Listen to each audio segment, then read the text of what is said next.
तो दोस्तों आज मैं एक्सप्लेन करने वाला हूँ 2020 में रिलीज़ हुई मूवी जिसका नाम है ला लोरेना, जिसे डायरेक्ट किया है जायरो बुस्तामांते ने। इस मूवी की IMDb रेटिंग 6.5 है और 85% गूगल यूज़र्स ने इसे पसंद भी किया है। दोस्तों ये एक पॉलिटिकल हॉरर मूवी है और ये मूवी वीपिंग वुमेन के थीम पर बेस्ड है और इस थीम पर पहले भी मूवीज़ बन चुकी हैं जैसे कि the curse of La Lorena, पर ये मूवी बाकी मूवी से काफ़ी डिफरेंट है। दोस्तों अगर आप मेरे चैनल पर नए आए हैं तो सब्सक्राइब करके बेल आइकन ज़रूर दबाएं ताकि जब भी मैं कोई न्यू वीडियो अपलोड करूं तो आपको नोटिफिकेशन मिल जाए।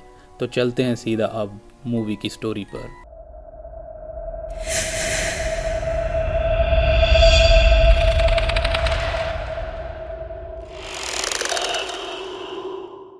तो मूवी की शुरुआत में हमें एक आदमी दिखाया जाता है जिसका नाम एनरिके होता है, जो कि ग्वाटेमाला का फॉर्मर डिक्टेटर था और उस पर 1980s में हुए कुछ मर्डर के चार्जेस लगे थे। फिर रात में एनरिके को किसी औरत के रोने की आवाज़ आती है और वो अपनी गन लेकर रूम से बाहर जाता है, जहां वो देखता है कि बाथरूम का नल खुला हुआ था और वो उसे बंद कर देता है। एनरिके घर के किचन में पहुंचता है और उसे एक औरत दिखाई देती है जिसे वो शूट कर देता है, लेकिन दोस्तों ये एनरिके की वाइफ कार्मेन थी। तभी अचानक वहां एनरिके की मेड वैलेरियाना वहां आ जाती है। घबराने की वजह से एनरिके उस पर भी अटैक कर देता है। उसी वक्त एनरिके का गार्ड लेटोना वहां आकर एनरिके से गन ले लेता है, जहां हम देखते हैं कि कार्मेन भी ठीक है क्योंकि एनरिके का शॉट मिस हो गया था। असल में कोर्ट के केस के कारण एनरिके काफी परेशान था क्योंकि कई लोग उससे नफरत करते थे। यहाँ सबसे अजीब बात ये थी कि सिर्फ एनरिके को ही ये रोने की आवाजें सुनाई दे रही थी और बाकी घर में लोगों ने ऐसी कोई आवाज नहीं सुनी थी। इन इंसिडेंट के बाद कार्मेन और उसकी बेटी नटालिया घर के सभी सर्वेंट से पूछताछ करते हैं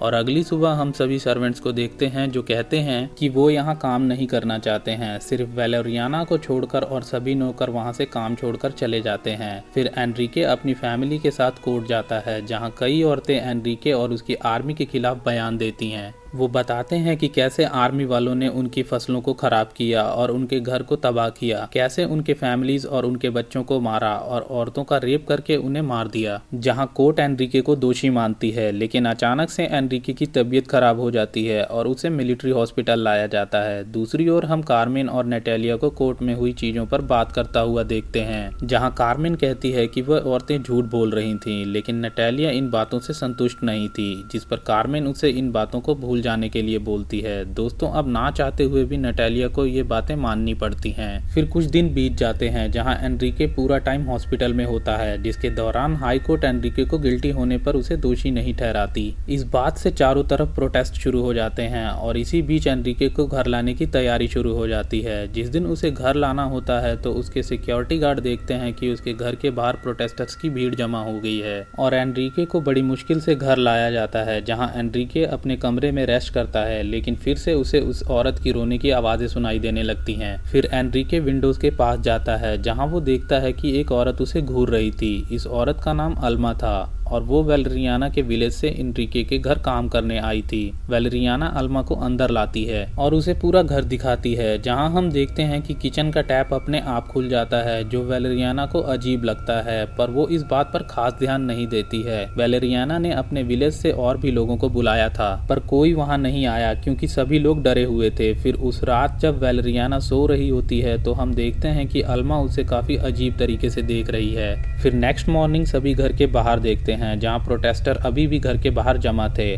और अल्मा चुपके से आकर नटालिया की बेटी सारा को एक फ्रॉक दिखाती है, जिसके बाद सारा उसके साथ चली जाती है। और दोस्तों मुझे तो इस लड़की में कुछ गड़बड़ लग रहा है। फिर घर के बाहर जमा भीड़ घर पर पत्थर फेंकती है, जिससे घर की खिड़की के कांच टूट जाते हैं। अब नटालिया सारा को ढूंढती है पर उसे सारा कहीं भी नहीं मिलती। फिर नटालिया सर्वेंट क्वार्टर्स जाती है और देखती है कि अल्मा ने सारा का सर पानी में डुबो रखा है। नटालिया सारा को डांट कर वहां से लेकर जाती है और सारा उसे कहती है कि अल्मा उसे पानी में सांस रोकना सिखा रही थी। फिर रात में सारा नटालिया को बताती है कि अल्मा के 2 बच्चे हैं, एक बेटा और एक बेटी, अब दोनों इस दुनिया में नहीं हैं। फिर हम एनरिके को देखते हैं जिसे कुछ आवाजें सुनाई देती हैं, जहां वो देखता है कि अल्मा पूल में है। अल्मा पूल से निकलकर अपने बाथरूम में जाती है। यहाँ एनरिके भी उसके पीछे चल देता है, जहाँ एनरिके देखता है कि उस रूम के फ्लोर में पानी भरा होता है। तभी अल्मा एनरिके को देखती है, लेकिन वो उसे कुछ नहीं कहती है। फिर उसी समय कार्मेन और नटालिया भी वहाँ आ जाते हैं, जिसके जिसके बाद अल्मा चिल्लाती है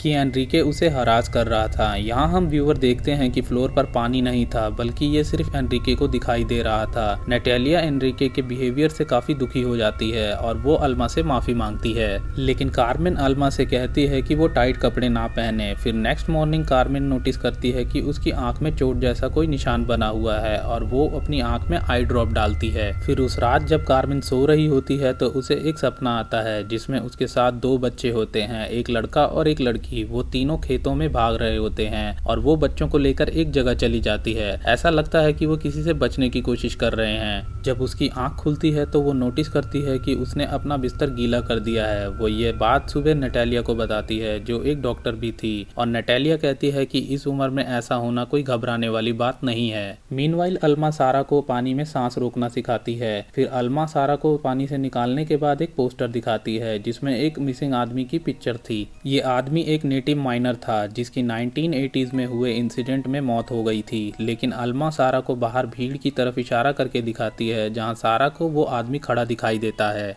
जहां नटालिया यह सब देखती है और नोटिस करती है कि वो आदमी उसे ही देख रहा है। यह सब देखकर नटालिया थोड़ा सा परेशान हो जाती है। फिर उस रात कार्मेन को वही सपना आता है जहां मिलिट्री वाले उसे और उसके बच्चों को खींचकर कहीं ले जा रहे थे। चारों तरफ से गन फायर और रोने की आवाज आ रही थी और तभी कार्मेन की आंख खुलती है और वो अपनी बॉडी पर असली चोटों के निशान को देखती है। कार्मेन ये देखकर बहुत डरी हुई थी क्योंकि उसे समझ नहीं आ रहा था कि उसके साथ क्या हो रहा था। फिर अगली सुबह एनरिके वेलेरियाना को अपने कमरे में एक जगह दिखाता है जिसे देखकर वेलेरियाना कहती है कि कोई उस पर ब्लैक मैजिक कर रहा है। वेलेरियाना एनरिके को लेकर झाड़ फूक करती है ताकि अगर कोई बुरी नजर है तो वो चली जाए। इसके बाद वेलेरियाना अल्मा के साथ मिलकर उस जगह को साफ करने लगती है और इसी बीच वो अल्मा से पूछती है कि उसने अपने विलेज में पूछताछ की है पर किसी को उसके बारे में नहीं पता, जिस पर अल्मा उसे कहती है कि वो विलेज की पहाड़ियों में रहा करती थी और जब मिलिट्री वालों ने विलेज में कैंप लगाया तो वो वहां से चली गई। शायद यही वजह है कि उसे ज्यादा कोई नहीं जानता। वेलेरियाना अल्मा से उसकी एज पूछती है जिस पर अल्मा उसे कहती है कि उसे याद नहीं।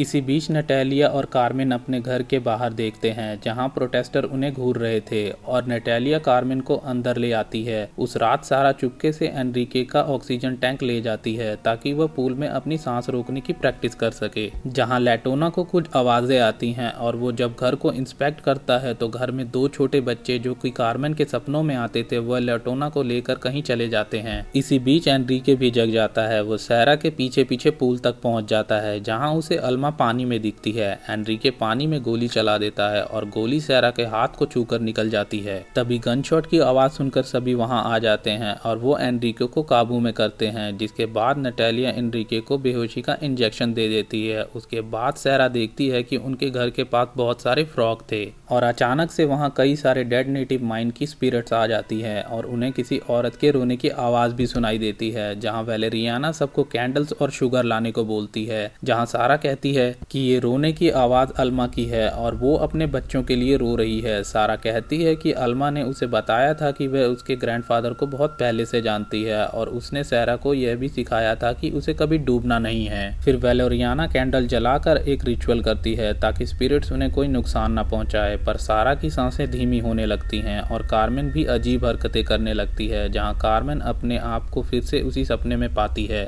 जहां वो देखती है कि मिलिट्री वाले उसके बच्चों को पानी में डुबोकर मार देते हैं और फिर उसे भी शूट कर देते हैं। शूट करने वाला कोई और नहीं बल्कि एनरिके था और कार्मेन अपने साइड में अल्मा की बॉडी को देखती है। और दोस्तों यहाँ रिवील होता है मूवी का मेन प्लॉट। 1980 में एनरिके का हाथ जिन मर्डर्स में था उसमें उसने अल्मा के बच्चों को मार दिया था। उसके बाद उसने अल्मा को भी मार दिया था। कार्मेन को जो सपने आ रहे थे वो कोई सपना नहीं था बल्कि अल्मा की हकीकत थी। सपने में कार्मेन एनरिके का गला दबाती है और रियलिटी में भी कार्मेन एनरिके का गला दबाकर उसे मार देती है। एनरिके के मरने के बाद सभी स्पिरिट्स वहां से चली जाती हैं और अगले दिन एनरिके का फ्यूनरल होता है। फ्यूनरल के बाद मिलिट्री का एक आदमी जो कि एनरिके के साथ था वो बाथरूम में जाता है जहां उसे एक औरत के रोने की आवाजें सुनाई देती हैं। जहां वो देखता है कि बाथरूम का फ्लोर फ्लडेड हो जाता है और मूवी वहीं पे खत्म हो जाती है।